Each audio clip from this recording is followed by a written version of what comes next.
You're watching Flight TV, the public show made for people who are really into flying. The sponsor of our show, the Aerovolga Company, continues with the mass production of La-8 amphibious flying boats and the development of the two-seater Boreas airplane. Alexander Schvietkin is in the studio with you again. Hi, everybody. Air show in Surgut, sky and snow. Alpina Avia Air Club is going to establish its own pilot school. Afalina, the people's helicopter, is going to appear before the public. A ceremonial show of the first prototype of a Ukrainian freighter jet, AN-178, was held in Kiev. The designer's aim is to replace the retrofit AN-12 first made in 1957. More than 150 units are still successfully flying in Russia, Ukraine, and many countries worldwide. The new aircraft will be able to carry 18 tons of cargo for 5,500 kilometers and take off and land on dirt airfields. The first flight test is scheduled for 7th May of this year. The manufacturer's assessment of the future market is about 200 units within 10 years, and the purchase price is 20 to 25 million US dollars.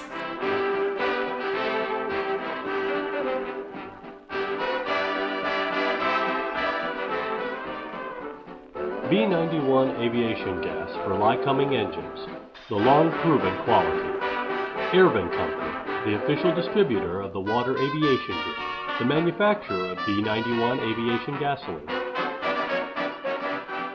In Russia, winter is being replaced by the spring now, and more aviators return to their airfields every weekend. The Airfest and fly-in season has started. One of the first spring events is the aviation show at Borovaya Airfield near Surgut City. This story is courtesy of our partner, Surgut Informed TV channel. Morning at Borovaya Airfield was never as crowded as it was today. Pilots are preparing for the show, airplanes are being prepared for flight. Dmitry Samokhvalov, the announcer of the first flight aerobatic team, visits Surgut for the second time. The ambience at this airfield is totally success-prone, he says. Surgut looks like a fast-moving place in all aspects. All they do is in a big way. We feel like home here. The hosts are so welcoming and the airfield ambience is all friendly. First Flight is a distinguished Russian aerobatic team. They fly piston-powered Yak-52 and Yak-54 airplanes. The world looks in amazement at them. Their Surgut mates, Bars aerobatic team, tend to follow the lead. Their 16-year-old leader, Ivan Barsov, has already flown 200 hours of aerobatic flights.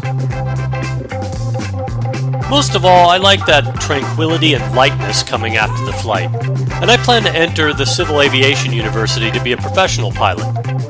In this Surgut show, the Bars take part as co-pilots at the opening performance.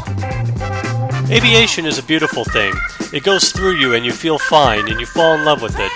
Pilots' eyes are always shining regardless of their age. Sky, airplanes, high altitudes.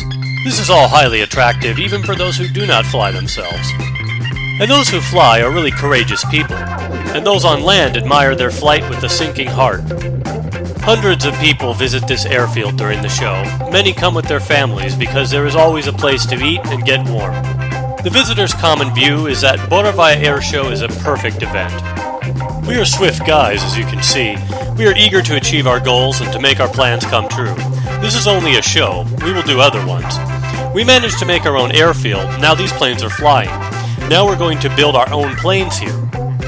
Surgut Air Show is becoming good tradition. The Air Club is going to develop it.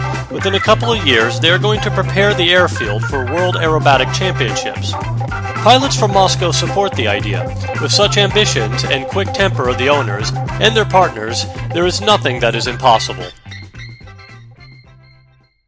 In the fall, we told you that Alpina Avia Air Club was going to open their own pilot school. This is no easy task in Russia.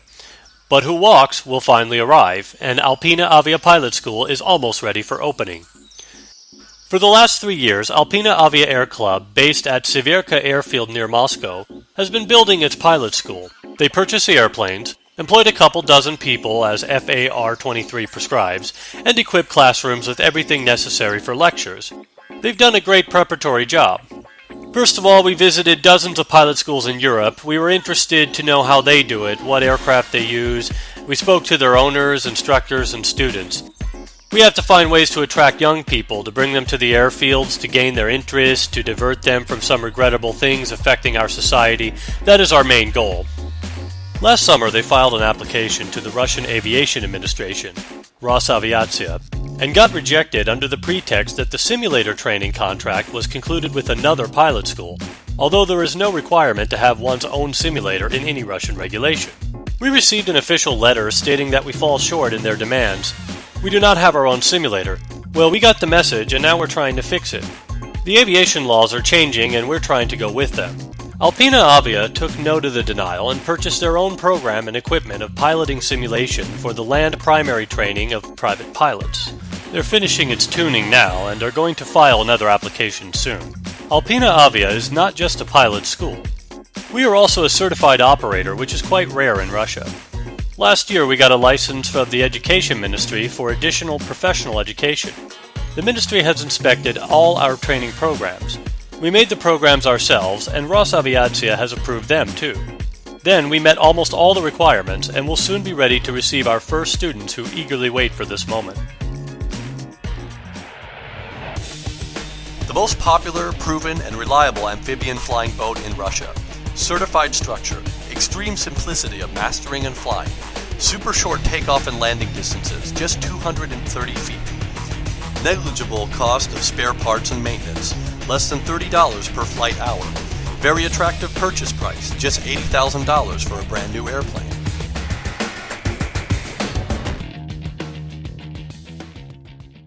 The development and assembly of the new Afalina two-seater high-speed helicopter is going on in the Siberian city of Kemerovo. The selling price of this coaxial rotor-wing aircraft is about $100,000 US.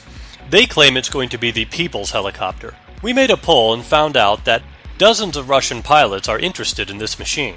Yevgeny Maximov went to Kemerovo to get more about this project. Yakov Kolesnik, the founding owner of Heliwhale Company since his childhood, was keen on aviation modeling and design. He flew a paraglider for several years.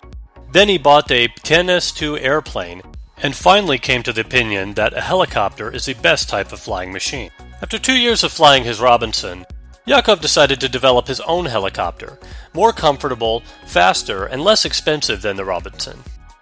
Our goal is not a record aircraft.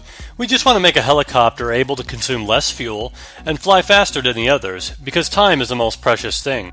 I flew my Robinson, and I think 90 to 100 miles an hour is not enough at all. Yakov has wealth, free time, and some notion of aircraft modeling from his secondary school hobby. This made him decide to start moving towards his dream of developing his own helicopter. Yakov invited the best local aircraft model builders and founded a new company, Heliwhale. At the very beginning, Kolesnik was going to make just a couple units for his own use. Then he understood that, made in such small numbers, the helicopter would cost him a fortune. The required part suppliers offered crazy prices and unsatisfactory delivery terms. Some parts were going to be ready in 2 years or more. We faced a giant problem. Russian machinery is in such poor condition now. Few companies are able to make complex parts, and they want big money and need a long time to do this. They tend to make a fortune on a single order. Yakov understood that single-order outsourcing is an exhausting way and decided to set up his own industrial facility. He built his hangar at the airfield and filled it with machines worth more than $2 million.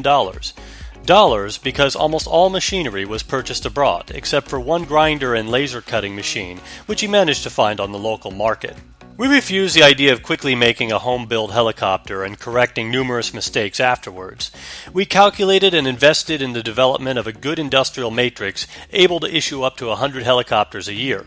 We are going to start from building the first 5 to 10 units in order to test them and determine their lifetime. So far, they are testing their suppliers. It is common in Russia. Every second supplier delays delivery. Every third delivers low quality. Some even cheated them. They consumed their time and money selling them wasteful engineering solutions. In one example, it was a truss they had to remake 3 times. This is our 4th attempt to make a truss. The first one was not able to sustain any load, however well calculated. The metal we got was poor, and the attached certificate was fake. That's why. It was proved to be made in China, while the certificate was issued as though it came from Luxembourg. As a result, all metal they bought that time went to scrap. Finally, they decided on the US-made 4130 chromium molybdenum stainless steel tubes used in all light helicopters the world over, all Robinsons, Eurocopters, and so on. In spite of a strong desire to get it cheap, they failed to save on the metal. Instead, they managed to save on other things, which they mastered doing themselves.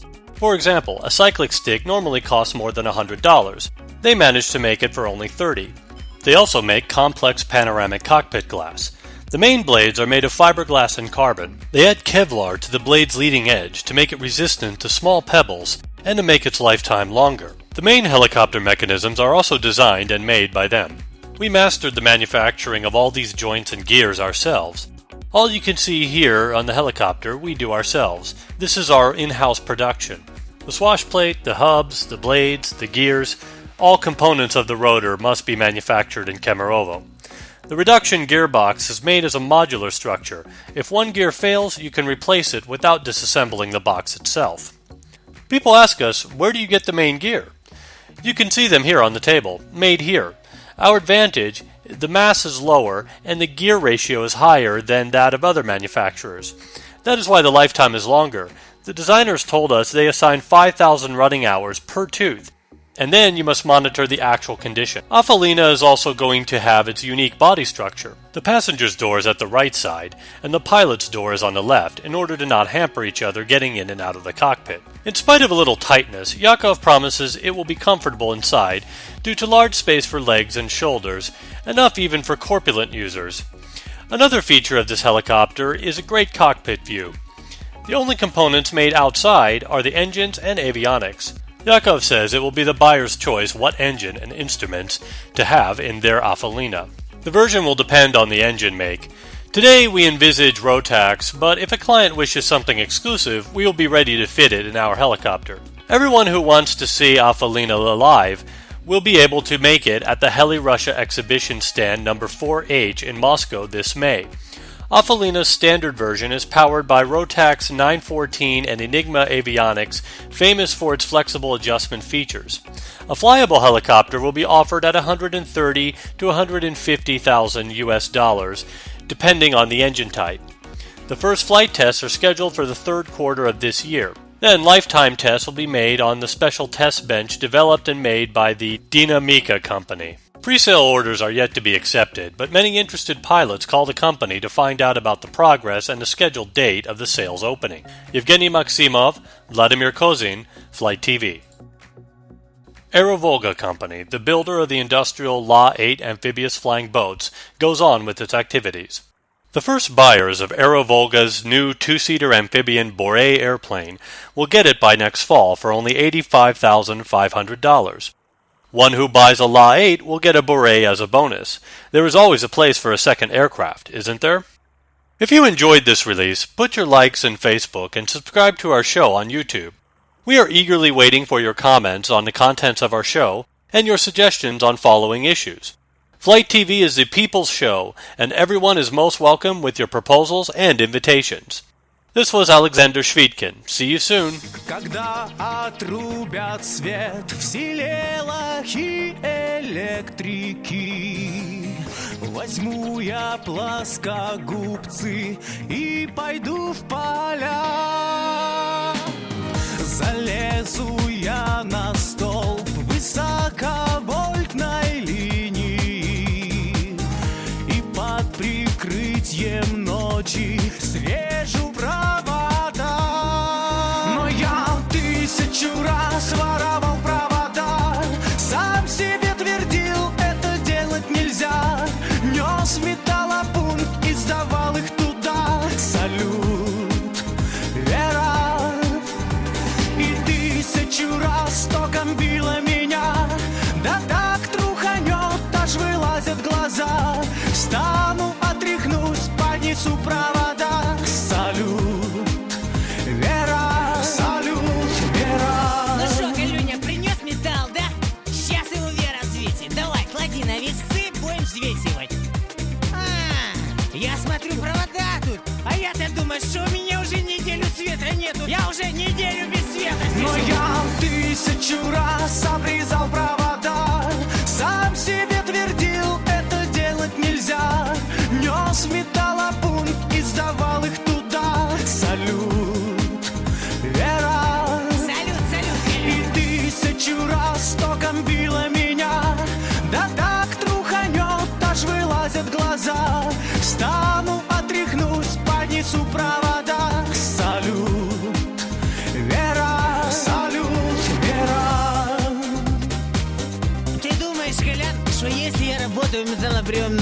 Значит, все можно. Вот что это у тебя за алюминиевые макароны? А, это провода? Все, я закрываю металлопункт. Придешь вчера.